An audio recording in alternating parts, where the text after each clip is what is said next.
पवनीत, आपने कहा ना कि द वे फॉरेन पॉलिसी और जियो पॉलिटिक्स टुडे इज़ दैट हमको इमीडिएट रिएक्शन करना पड़ेगा. Like you we can't say कि हाँ हम 10 साल पहले अमेरिका के साथ हमारी एक रिलेशनशिप थी तो we are like that. Now it's all dynamic, almost on a daily basis it changes. Then there is also the criticism कि हमारे पास एक लॉन्ग टर्म स्ट्रैटेजी नहीं है, एक लॉन्ग टर्म पॉलिसी व्यू नहीं है, हमारी फॉरेन पॉलिसी है ही नहीं. There is that criticism also कि हम एक दिन एक किसी के साथ है, दूसरे दिन किसी और के साथ है. So and then Pakistan keep saying that अच्छा अब तुम चाइना के साथ हो, अब अमेरिका का क्या हुआ, तुम तो उनके दोस्त बने थे. ट्रंप का क्या हुआ, तुम तो ताली बजा रहे थे जब ट्रंप आया था.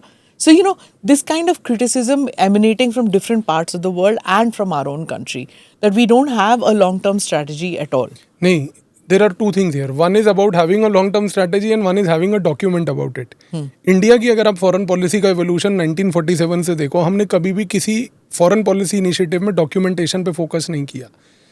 नॉन अलाइंड का जो पूरा आइडिया था, नॉन अलाइनमेंट का जो पूरा आइडिया था और नैम का जो आइडिया पूरा बना, it was never documented bye anybody. There were foreign policy activities जिससे कि फॉरेन पॉलिसी स्कॉलर्स ने वो डिड्यूस किया कि वो क्या है. सिमिलरली जो कोल्ड वॉर खत्म हुई, जब नरसिम्हा राव ने जाकर स्पीच दी सिंगापुर में और जाकर लुक ईस्ट पॉलिसी के बारे में बात करी, it came through the same way. आज भी प्राइम मिनिस्टर जब नेबरहुड फर्स्ट की बात करते हैं, आज भी प्राइम मिनिस्टर जब एक्ट ईस्ट पॉलिसी की बात करते हैं, we don't have any documents for that. हमारी फॉरेन पॉलिसी का एक ही फीचर रहा है कि let's have no written doctrine and let's have no written document.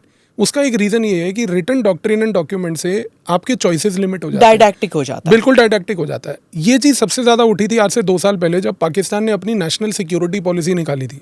उस समय इंडिया में ये डिबेट स्टार्ट हुआ था कि if a Pakistan type country can have a national security policy, why can't India? We can't.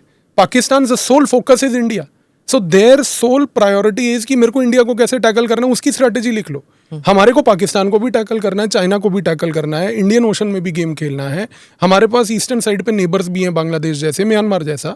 हमें हर जगह का डायनेमिक अलग है, हम किसी भी डायनेमिक को वहां पर लिख नहीं सकते. तो यहाँ पर ये कहना कि just because we have nothing written therefore we don't have a policy is a wrong argument. हमारी हिस्ट्री ये रही है कि we adapt, we change, we keep adding new dimensions. मैं एक सिंपल एग्जांपल देता हूँ. जब लुक ईस्ट पॉलिसी आई, जब नरसिम्हा राव ने बोला कि अब हम अपना साउथ ईस्ट एशियन कंट्रीज जो इकोनॉमिक डायनामो है उससे एंगेज करेंगे, उस स्पीच के बेसिस पे बहुत सारे स्कॉलर्स ने ये बोलना शुरू करा कि लुक ईस्ट पॉलिसी का मतलब है कि साउथ ईस्ट एशिया के साथ इकोनॉमिक रिलेशनशिप बढ़ाना. पर उस प्रोसेस में जब वाजपेयी के बाद हमने पूरे नॉर्थ ईस्ट को डेवलप करना शुरू करा, तो यही बहुत सारे स्कॉलर्स ने कहा कि देखो लुक ईस्ट पॉलिसी पार्ट 2 आ गई, कि जिसमें नॉर्थ ईस्ट को एक हब बनाया जा रहा है. और एक्ट ईस्ट पॉलिसी में नॉर्थ ईस्ट को इनकॉर्पोरेट कर दिया गया.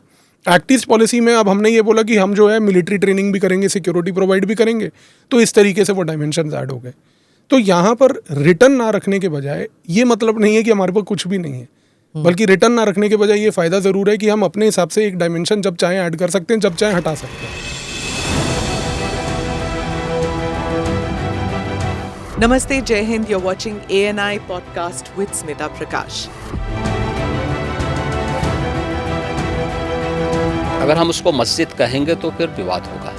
इशू इस टूटा है क्या भारत? 400 पार का मतलब ये है कि संविधान खतरे में है. क्या हम लोग ये निर्देश देते हैं कि फला को गिरफ्तार करके जेल डाल?